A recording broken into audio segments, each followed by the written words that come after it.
You're watching news at Prime. Let's bring you this now and take you back to one of our leading stories. Higher Education Minister Dr. Nobuhle Nkabane has come under fire from opposition parties following her presentation to the National Council of Provinces. The Democratic Alliance, EFF and MK Party have all rejected her budget, citing corruption, poor leadership and a failure to meet the needs of students.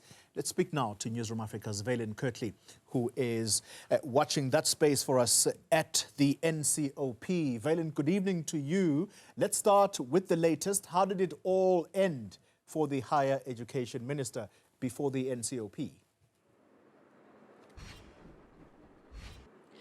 Thank you very much, Oli. A very good evening to you and a very good evening to our viewers. I would say that it ended in an emotional flurry from the Minister of Higher Education and Training. She had 5 minutes to respond to a couple of the comments made during the debate after she had opened it up with her budget speech and where the allocations would go for her latest budget.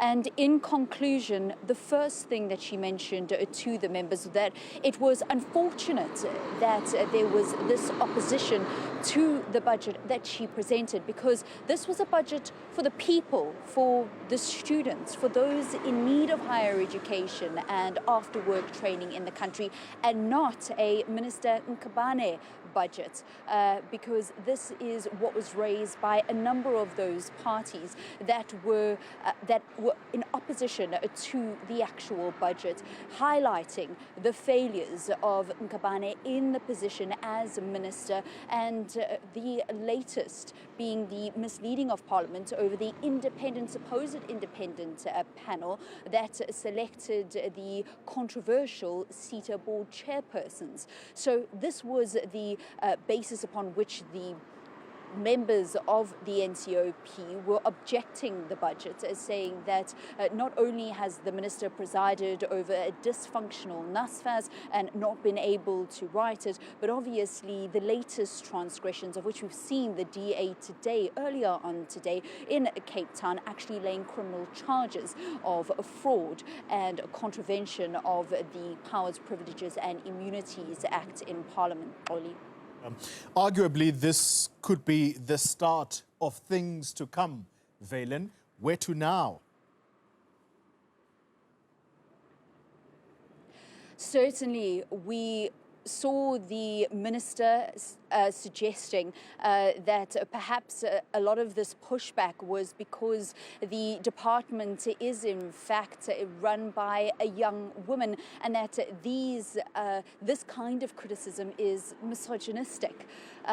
That was the kind of emotional end to it. But yes, I think it is going to be a very difficult week for the Minister of Higher Education and Training. So what happens from the National Council of Provinces is that she will then go and present her budget to the National Assembly, where a debate, much in the same way that it happened today at the National Council of Provinces, will ensue. And then after both of these houses have then sat and heard the budget, debated the budget, then it will go to a vote, and that vote will only take place much later on in July. Now, the National Assembly is far more representative, and we may see it being quite difficult, another difficult day for the minister. The National Council of Provinces is heavily weighted towards the ANC just because of the very makeup of the National Council of Provinces. Just by pure numbers, you've got the ANC with 24 permanent seats in the NCOP, and the DA, the second largest represented a party in the NCOP with just 12 seats. But this is where that opposition that we heard about John Steenhuisen saying that they were going to use to try and unseat the minister, this is where it starts. So today it was the NCOP debate. Thursday, it'll be the National Assembly debate, and thereafter the minister said she will address the media after that debate of the National Assembly, and then a vote after the 20th of July of both of these houses, of the NCOP and the National Assembly. And importantly, I take you back to Saturday and what John Steenhuisen said on behalf of the DA. As much as they would oppose the budgets of the departments overseen by not only Minister Nkabane but also Minister Thembi Simelane, money. They would not oppose the globular budget. And according to the DA, how this would work would be that when the apportioned budget to those specific departments, in fact, if it is voted against by the National Assembly, specifically in these two departments, then what that would mean was that they wouldn't get their budget allocation, and they would be able to then ride on the same legal framework, fiscal framework, which South Africa is currently